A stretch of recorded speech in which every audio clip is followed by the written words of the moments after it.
In this video, I want to talk to you a little bit about the breakdown of top tech salary compensations. Very, very important to understand the drivers of compensation in this world of top tech so that you can best navigate the company that you want to work for and also your negotiation tactics. I'm going to break down the 3 parts of an Amazon compensation package over the course of 4 years, talk about the positives, talk about the negatives, also talk a little bit about how other top tech companies break down their compensation package, and go from there. So I'm going to dive into the screen share here. This is Amazon. The compensation is broken into 4 years. Year 1, you have base, you have bonus, you have stock, which makes up your total comp. Year 2, you have base, you have bonus, and you have stock. The stock is a little bit higher, and I'll explain the rationale here. And you'll see in years 3 and 4, I have it highlighted, there is no bonus year 3, and there is no bonus year 4. Very, very important factor here. So let's go back to year 1. The base salary is just your normal base, what every company pays. The bonus is not to be thought of as an actual bonus. It is not based on performance at all. It is named bonus, which it just should actually be named something different. It used to be called bridge cash, or some people refer to it as bridge cash because bridge cash is a bridge until your stock kicks in a significant way, years 3 and years 4. So I'll go back to the example here. Year 1, your stock for Amazon, they'll give you a total package of stock over the course of 4 years, but you'll only get access in year 1 to 5% of the shares. In year 2, you get access to 15% of your shares. In year 3, you get access to 40%. And year 4, you get access to 40%. So the rationale here in year 1 is that your bonus and base and stock and year 2 should both come to about the same compensation. So they're giving you a little bit less bonus, and it's not to be thought of as bonus, but for the sake of the way they deliver this communication to you as a candidate, we'll call it bonus.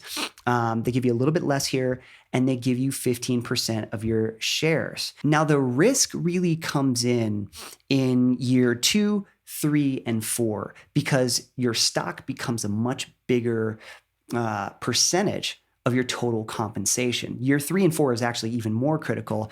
And let's talk about that for a second. So imagine you're getting paid a $200,000 base. You've moved to an expensive city to live. The first 2 years, you were used to making maybe $280,000 total compensation. Now, you take a big risk in year 3 and 4 with 40% of your shares coming and no bonus as a safety net. So the stock could potentially drop significantly. And we saw some of those things actually happen in this year, in 2022, where people were like expecting to have a windfall of stock that never actually materialized. And so they were left with maybe $200,000 base and only 20 or 30,000. So here we are making $50,000 less in an expensive city to live, and it's $50,000 less than what you were used to making in years 1 and 2. Now, the alternative could also be true in this scenario where you have the stock market do extremely well in the company that you're working for, and all of a sudden your year 3 and your year 4 stock become basically a windfall for you. I bring a lot of this up because it's important to think about your strategy when choosing a company to interview for, and your strategy when it comes to salary negotiation. One component of that strategy is thinking about how long you actually want to stay at an organization. So for example, at Amazon, you might just say, hey, I'm going to work there for 2 years, and then I'm going to go to another competitor right after that because of some particular reason.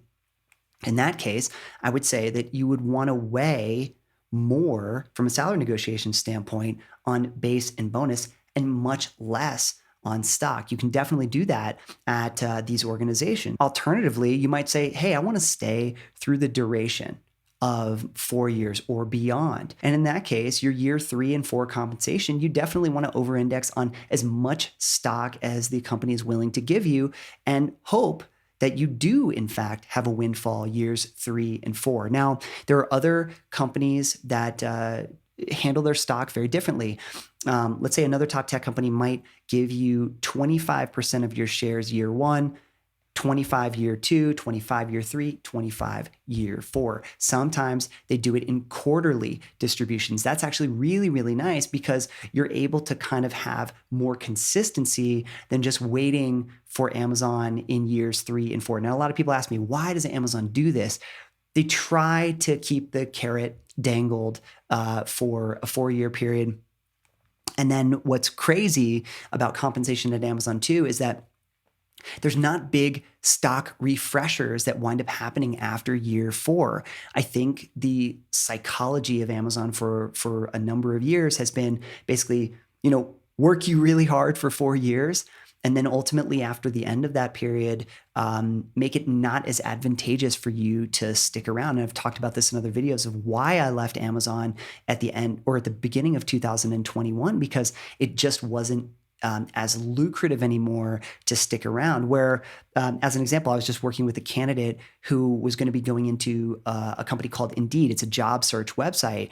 And what was funny was that they give huge stock refreshers every year that you're there, so that by the end of year 5, you have this like compounding effect of this windfall of stock. Meta is also very good about giving you very large refreshers every year so that you have, interest in sticking around. So very, very different at a lot of organizations. Sometimes they will also give you a performance bonus, true performance bonus. Sometimes it will also give you in year 1 or year 2 a sign-on bonus. As long as you stick around past those 12 months, you don't have to give it back. So there's some like regulations or restrictions, if you will, on them saying that you have to return your sign-on bonus if you leave, after a certain period of time. But the 3 main components you have are base, bonus, stock.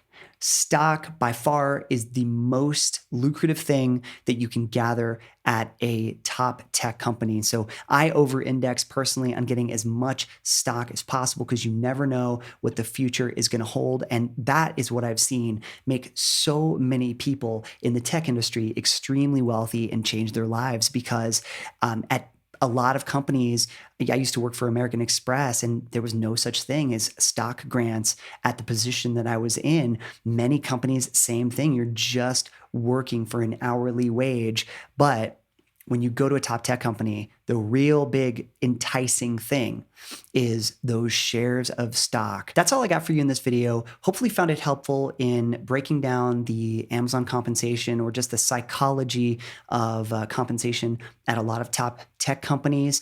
And it should give you a little bit of insight in which direction that you should go, whether you want to work for a company that distributes stock evenly over the course of 4 years, or that you want to work for a company that gives those shares out more into the future.